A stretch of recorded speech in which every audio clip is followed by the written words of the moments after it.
Been knock-on effects of the pandemic is that community work took a back seat. And if you remember, Boris Johnson wanted community work to basically mean chain gangs of men in fluorescent vests scrubbing graffiti off walls so their criminality could be seen as a deterrent to others. Now, of course, that wasn't possible in the pandemic when we were all housebound.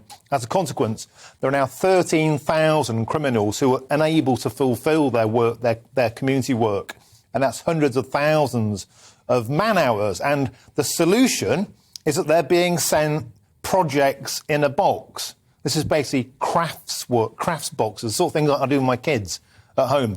So they're being asked to make masks and greeting cards from home as punishment. It's cheap, it's easy, and it's catching on. Masks, as in for COVID type masks. Yeah. So it's actually still a useful. It's not just making a pretty picture to put on their wall. It's something for society. I think masks are no longer required anywhere in the UK. But they're still used presumably in hospitals or various. I don't think we'll be using medical grade masks being made by criminals at home. I think that's a bit of a blind alley. Anyway, the point of this, I think, people will say we've got record knife crime. We're talking about ramping up stop and search, and that's been said, well, you can't do that. And now criminals can sit at home, put their feet up, have a nice latte and make a mask. And is that really punishment? Well, what should they be doing?